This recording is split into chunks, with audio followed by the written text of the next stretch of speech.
اللہ اللہ اللہ اللہ اللہ اللہ۔ السلام علیکم ورحمۃ اللہ وبرکاتہ۔ نحمدہ ونصلی علی رسولہ الکریم، اما بعد۔ محترم ناظرین کرام اور سامعین اعظام، عالم چار طرح کے ہیں، ایک عالم ارواح اور ایک عالم دنیا اور ایک عالم برزخ اور ایک عالم آخرت۔ ان چاروں دنیا کے اندر، ان میں سے تین کے اندر آپ صلی اللہ علیہ وسلم کے احسانات کی ہم سب کو ضرورت ہے۔ پیارے آقا صلی اللہ علیہ وسلم کے احسانات بالعموم ساری انسانیت پر ہے اور بالخصوص مسلمانوں پر، اس اہل اسلام پر بہت زیادہ ہے، اور ہر دنیا میں پیارے آقا صلی اللہ علیہ وسلم کے ہم احسانات کے محتاج ہیں۔ اب عالم ارواح، جہاں کہ اللہ تبارک تعالیٰ نے ساری روحوں کو رکھا، بعض روحیں تو آ چکی اور بعض روحیں تو آ کر چلی بھی گئیں اور بعض روحوں کو بھی آنا ہے۔ عالم ارواح میں احسانات کا مظہر اتنا نہیں ہوتا، لیکن عالم دنیا اور عالم برزخ اور عالم آخرت میں اس کا زیادہ مشاہدہ ہوگا، اور ان کے احسانات، آپ صلی اللہ علیہ وسلم کے احسانات عیاں ہوتے ہیں، ظاہر ہوتے ہیں۔ چنانچہ عالم دنیا، جس کو عالم اسباب بھی کہتے ہیں، یہ دنیا ایسی ہے کہ یہاں کی راحت اور یہاں کے عذاب سب کا تعلق جسم سے ہوتا ہے، روح سے نہیں ہوتا۔ اور اس کے بعد جو دوسری دنیا ہے، مرنے کے بعد کی دنیا، جس کو عالم قبر بھی کہتے ہیں، عالم برزخ بھی کہتے ہیں، اس میں راحت اور آرام اور عذاب اور شدائد و تکالیف کا تعلق روح سے ہوتا ہے، جسم سے نہیں ہوتا۔ اور تیسری دنیا، جس کو عالم آخرت کہتے ہیں، اس کے اندر راحت و آرام اور عذاب و تکالیف، شدائد، مصائب جو بھی ہے، وہاں جسم اور روح دونوں سے متعلق ہے۔ یعنی دنیا کے اندر جو بھی ہمیں راحت اور سکون ملتا ہے یا تکلیف اور شدائد ہم محسوس کرتے ہیں، وہ جسم کو محسوس ہوتا ہے، روح اس سے عاری ہوتی ہے، روح کو وہ تکلیف محسوس نہیں ہوتا۔ اور جب برزخ میں جائیں گے، یعنی مرنے کے بعد جو دوسری دنیا آئے گی، اس میں تکلیف اور راحت، چین، سکون روح محسوس کرتا ہے، جسم کو محسوس نہیں ہوتا۔ اس لیے جب مرنے کے بعد ہم لوگ دفن ہو جاتے ہیں، مٹی کے اندر چلے جاتے ہیں، تو یہ جسم جو ہے وہ تو مٹی کا خوراک بن جاتا ہے، مٹی میں رل مل جاتا ہے، اور پھر ہڈیاں بھی بوسیدہ ہو کے چور چور ہو کر کے مٹی کا حصہ بن جاتی، جسم وہاں نہیں رہتا۔ ہاں، البتہ کسی کو اللہ تبارک تعالیٰ رکھے، جیسے انبیاء کرام علیہ الصلاۃ والسلام اور شہداء کرام، اللہ تعالیٰ اس کے جسم کو بھی محفوظ رکھتے ہیں۔ لیکن اکثریت عام انسان جو ہے، وہ مرنے کے بعد ان کی جسم زمین میں گل سڑ کر کے ختم ہو جاتے، زمین کا حصہ بن جاتے، تو وہاں راحت اور عافیت اور عذاب اور شدائد کا تعلق روح سے ہوتا۔ لیکن عالم آخرت میں دونوں سے تعلق ہوگا، راحت، آرام جسم اور روح دونوں کو ملیں گا، اور اگر عذاب کہیں نہ خدا نہ خواستہ ہوا تو عذاب روح اور جسم دونوں کو محسوس ہوگا۔ اب دیکھیے، آپ صلی اللہ علیہ وسلم کے احسانات ہم سب پر اس دنیا کے اندر بھی بے شمار ہیں، کیونکہ آپ صلی اللہ علیہ وسلم اگر نہیں آتے تو پھر ہمیں ہدایت کہاں سے ملتا، اور یہ ایمان کی دولت ہمیں کہاں سے نصیب ہوتی۔ تو پیارے آقا صلی اللہ علیہ وسلم کی وجہ سے ہم سبوں کو رشد و ہدایت ملا، ایمان کی بیش قیمت دولت ملی۔ پیارے آقا صلی اللہ علیہ وسلم ہم سب کے ہی خاطر، اپنی امت ہی کے خاطر ہر طرح کی تکلیفیں بھی برداشت کی، اور طائف میں آپ صلی اللہ علیہ وسلم ہم سب کے خاطر ہی پتھر کھائے، اور احد کے میدان میں آپ صلی اللہ علیہ وسلم زخمی بھی ہوئے، اور پھر آپ صلی اللہ علیہ وسلم ہم سب کی فلاح و بہبودگی کے لیے، ہم سب کی کامیابی و کامرانی کے لیے ہمیشہ روتے رہے، بلکتے رہے، تڑپتے رہے اور آہیں بھرتے رہے، اور ہمیشہ امتی امتی کہہ کر کے ہم سب کے لیے دعائیں کرتے رہے۔ چنانچہ ایک واقعہ آپ لوگوں کو سناتے ہیں کہ آپ صلی اللہ علیہ وسلم کی کتنے احسانات ہیں ہم سبوں کے اوپر اس دنیا کے اندر۔ شروع اسلام میں جب کچھ لوگ مسلمان ہوئے تھے، مکہ والے اسے بہت ستایا کرتے تھے، تو ان کے تکلیف پہنچانے کی وجہ سے آپ صلی اللہ علیہ وسلم نے ان مسلمانوں کو جو شروع میں مسلمان ہوئے تھے اور کفار مکہ کے ظلم و ستم کی چکی میں ہمیشہ پستے رہتے تھے، تو آپ صلی اللہ علیہ وسلم نے ان کو حکم دیا کہ حبشہ ہجرت کر کے چلے جاؤ۔ وہاں جب پہنچے وہ لوگ تو یہ مکہ والوں کو چین نہیں ملا، سکون نہیں ملا، اور یہاں کے سردار جو تھے اپنے ایک وفد کو حبشہ کے بادشاہ نجاشی کے پاس بھیجا، اور ان کا مقصد یہ تھا کہ وہاں نجاشی کے پاس سے ملک حبشہ سے ان لوگوں کو واپس لانا ہے، اور واپس لا کر کے سب کو تہہ تیغ کر دینا، یا پھر اپنی ملت کی طرف، اپنی مذہب کی طرف، پرانے دین کی طرف اس کو لوٹا دینا، یعنی مرتد کر دینا۔ چنانچہ یہ وفد جب نجاشی کے پاس ملک حبشہ پہنچا تو نجاشی سے انہوں نے کہا کہ دیکھیے بادشاہ سلامت، ہمارے ملک کے کچھ نوجوان مرد عورت جو ہے اپنے پرانے دین کو چھوڑ کر کے، اپنے باپ دادا کے دین کو چھوڑ کر کے، ان کے مذہب کو چھوڑ کر کے ایک نئے دین کو اختیار کر لیا۔ یہ لوگ بڑے سفیہ ہیں، بے وقوف احمق ہیں، لہٰذا آپ ایسا کیجئے کہ ان لوگوں کو ہمارے سپرد کر دیجئے۔ چنانچہ نجاشی نے کہا یہ تو تمہارا دعویٰ ہے، لیکن ہم تمہارے دعوے کی وجہ سے ان کو تمہارے سپرد کیسے کر دیں جب تک کہ ہم ان سے بات نہ سن لیں۔ چنانچہ ان لوگوں کو بلایا گیا جو نجاشی کے ملک میں آ کر کے امن حاصل کیے تھے۔ چنانچہ حضرت جعفر رضی اللہ تعالیٰ ان تمام کی طرف سے وکیل بن کر کے انہوں نے ایک پر اثر اور بہترین تقریر کی، اور نجاشی کے سامنے انہوں نے بتلایا کہ دیکھیے بادشاہ سلامت، ہم لوگ بت پرستی میں تھے، بتوں کی پوجا کرتے تھے، ایک دوسروں کو قتل کرتے تھے، ایک دوسروں پر ظلم کرتے تھے، چوری کرتے تھے، شراب پیتے تھے، زنا کرتے تھے، ڈاکہ ڈالتے تھے، ہر طرح کی برائیاں ہم سب کے اندر تھی، رشتہ داری کو توڑتے تھے، چھوٹی چھوٹی باتوں پر ایک دوسرے کا قتل کر دیا کرتے تھے، خون بہا دیا کرتے تھے۔ لیکن اللہ تبارک تعالیٰ نے ہم سب پر رحم کیا، اور اپنے فضل سے، اپنے کرم سے، اپنی عنایت سے، لطف سے اللہ تبارک تعالیٰ نے پیارے آقا حضرت محمد مصطفیٰ صلی اللہ علیہ وسلم کو اپنا پیغمبر بنا کر ہماری طرف مبعوث فرمایا۔ ان کے احسانات کی وجہ سے ہم سب ایمان لائے، اور ہم سب رشتہ داری کو جوڑنے لگے، اور کفر کی نجاست سے اور شرک کی نجاست سے ہم لوگ پاک صاف ہوئے۔ جو برائیاں تھیں ان ساری برائیوں سے ہم دور ہو گئے۔ ہم اب یہ لوگ یہ کہتے ہیں ہم پرانے دین میں لوٹ جائیں، طرح طرح سے یہ ہمیں سزا دیتے ہیں، دکھ دیتے ہیں، تکلیفیں دیتے ہیں۔ اور پھر انہوں نے قرآن کی کچھ آیتیں بھی پڑھی۔ وہ نجاشی یعنی حبشہ، ملک حبشہ کا جو بادشاہ نجاشی تھا وہ عیسائی تھا، وہ ان ساری چیزوں کو جانتا تھا، نبی کی تعلیمات کو جانتا تھا۔ چنانچہ انہوں نے ان لوگوں کو ان کافروں کے حوالے کرنے سے منع کر دیا، اور مکہ کے جو وفد آئے تھے ان کو واپس کر دیا کہ میں ان شریف لوگوں کو، ان اچھے لوگوں کو تمہارے حوالے نہیں کر سکتا۔ حضرت جعفر رضی اللہ تعالیٰ عنہ نے پیارے آقا صلی اللہ علیہ وسلم کے ان احسانات کو گنوایا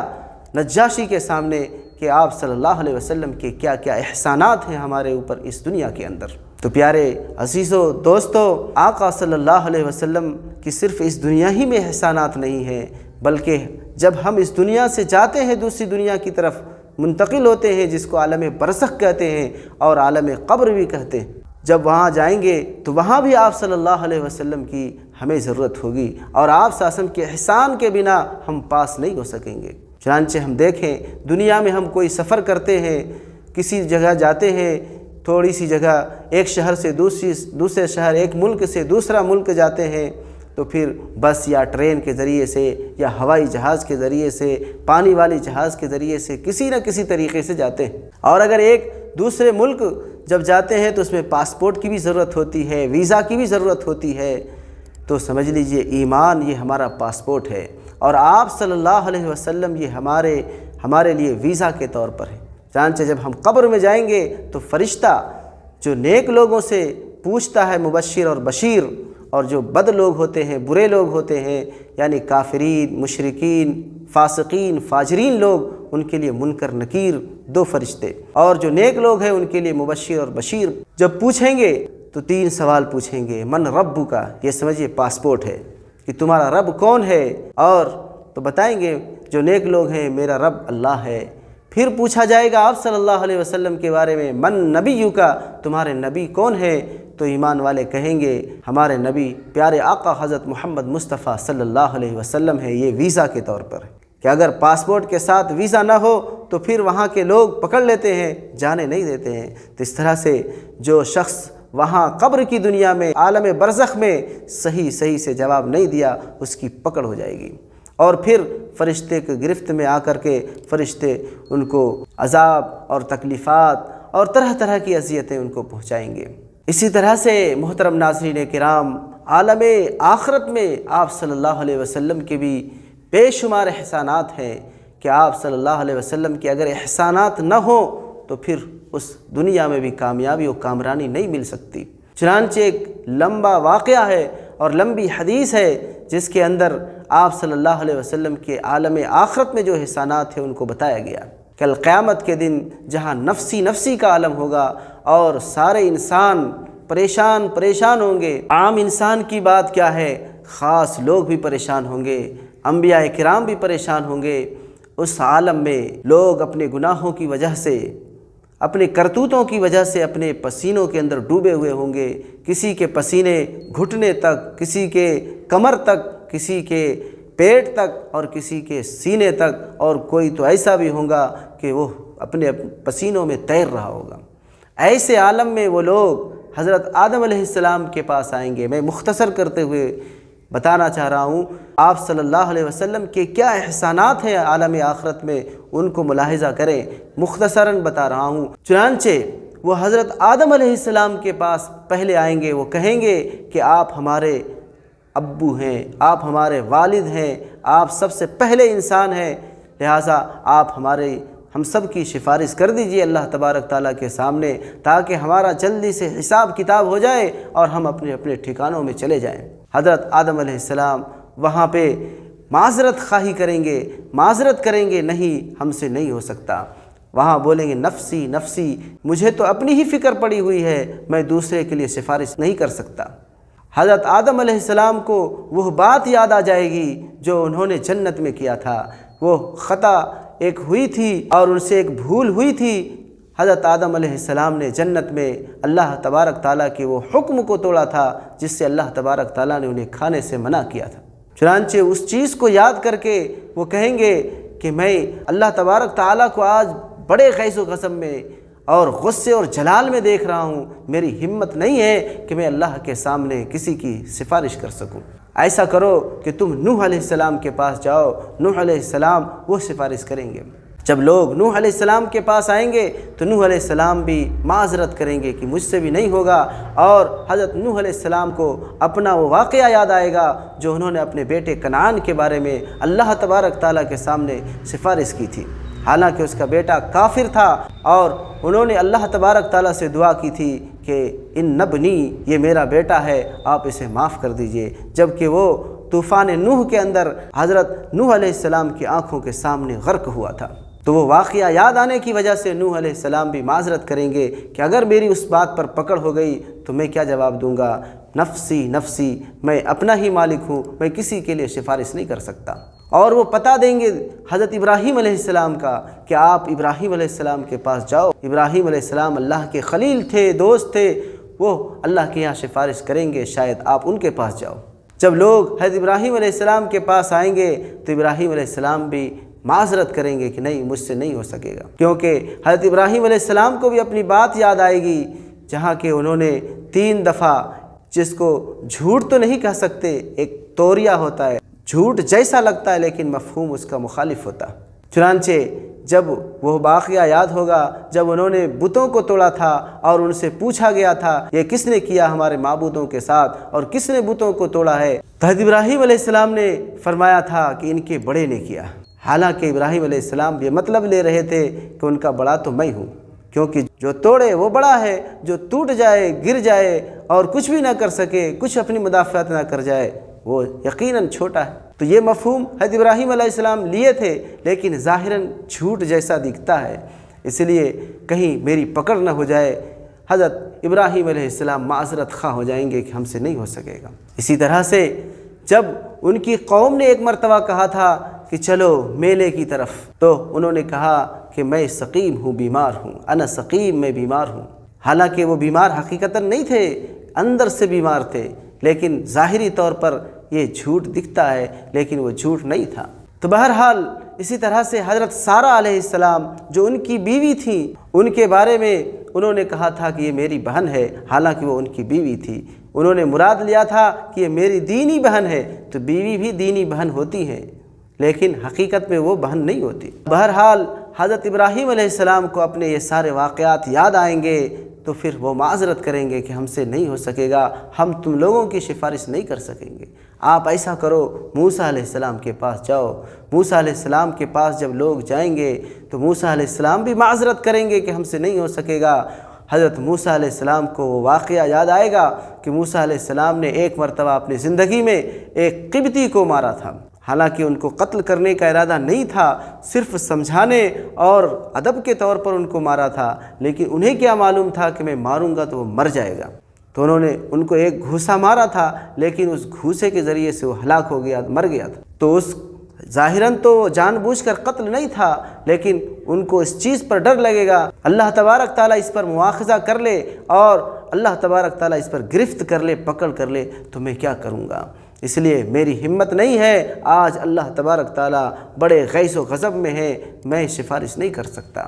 آپ عیسیٰ علیہ السلام کے پاس جاؤ، عیسیٰ علیہ السلام بھی معذرت کریں گے کہ لوگوں نے میرے بعد مجھے معبود بنا لیا، اگر اللہ تبارک تعالیٰ مجھ سے پوچھے تو میں کیا جواب دوں گا؟ آپ ایسا کرو، نبی آخر الزماں حضرت محمد مصطفیٰ صلی اللہ علیہ وسلم کے پاس جاؤ، جن کو کہ اللہ تبارک تعالیٰ نے سرٹیفکیٹ دی ہے کہ آپ کی کچھ بھی گرفت نہیں ہوگی۔ آپ صلی اللہ علیہ وسلم ہی سفارش کریں گے اور آپ صلی اللہ علیہ وسلم ہی حل کوئی نکالیں گے۔ چنانچہ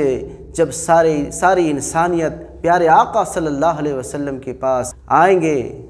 تو پھر آپ صلی اللہ علیہ وسلم اس وقت سجدہ ریز ہو جائیں گے، سجدے میں گر جائیں گے اور بڑی طویل سجدہ کریں گے، بہت لمبا سجدہ کریں گے، اور اللہ تبارک تعالیٰ کی وہ تعریف اور توصیف اور وہ حمد اور ثنا بیان کریں گے کہ کبھی ویسے ثنا کسی نے بھی نہیں کیا ہوگا۔ اور اللہ تبارک تعالیٰ بھی آپ صلی اللہ علیہ وسلم کی زبان اقدس پر ایسے ایسے الفاظ جاری فرمائیں گے جو اس سے پہلے جاری نہیں ہوئے تھے۔ پھر اللہ تبارک تعالیٰ کا غیظ و غضب کم ہوگا اور اللہ تبارک تعالیٰ پھر اپنے فرشتے کو بھیجیں گے کہ جاؤ میرے محبوب کے پاس اور ان سے پوچھو کہ میرے محبوب چاہتے کیا ہیں۔ جب پوچھا جائے گا آپ صلی اللہ علیہ وسلم فرمائیں گے امتی امتی۔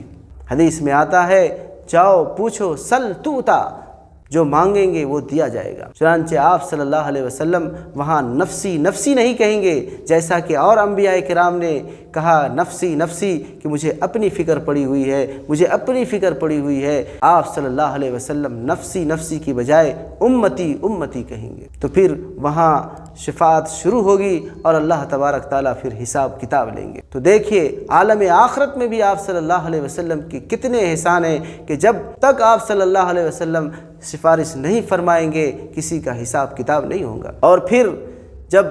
لوگ جنت یا جہنم میں چلے جائیں گے تو پھر بھی آپ صلی اللہ علیہ وسلم دوبارہ سفارش کریں گے، سہوارہ کریں گے، چوتھی مرتبہ کریں گے، یہاں تک کہ ایک ایک ایمان والے کو جب تک جنت میں نہیں پہنچا دیں اور جہنم سے نکال کر کے جنت میں داخل نہ ہو جائیں، جب تک آپ صلی اللہ علیہ وسلم کی سفارش جاری رہے گی۔ تو میرے محترم ناظرین اور سامعین اعظام، آپ نے دیکھا کہ پیارے آقا صلی اللہ علیہ وسلم کے احسانات اس دنیا کے اندر بھی ہے، اور جب ہم اس دنیا سے چلے جائیں گے مرنے کے بعد برزخ کی زندگی میں بھی آپ صلی اللہ علیہ وسلم کے احسانات کے بغیر ہم پاس نہیں ہو سکیں گے۔ جب تک ہم نہیں بتائیں گے کہ آپ صلی اللہ علیہ وسلم ہمارے نبی ہیں، اس سوال کا جواب جب تک ہماری زبان پر صحیح اور درست طریقے سے نہیں آئے گا تو ہم پاس نہیں ہو سکتے اور پھر پھنس جائیں گے اور پکڑے چلے جائیں گے۔ تو آپ صلی اللہ علیہ وسلم کا احسان برزخ کی زندگی میں بھی ہے اور آخرت کی زندگی میں بھی ہے۔ اللہ تبارک تعالی ہم سب کو پیارے آقا صلی اللہ علیہ وسلم کے احسانات کو یاد کرنے والا اور آپ صلی اللہ علیہ وسلم کے ان بتائے ہوئے طریقوں پر چلنے والا بنائے۔ یقیناً پیارے آقا صلی اللہ علیہ وسلم کی بتائے ہوئے راستے ہی میں ہم سبوں کی کامیابی اور کامرانی ہے اور ہم سبوں کی فلاح و بہبودگی ہے۔ اللہ تبارک تعالی ہم سب کو کہنے سننے سے زیادہ عمل کی توفیق نصیب فرمائے، آمین۔ وما علینا الا البلاغ۔ السلام علیکم ورحمۃ اللہ وبرکاتہ۔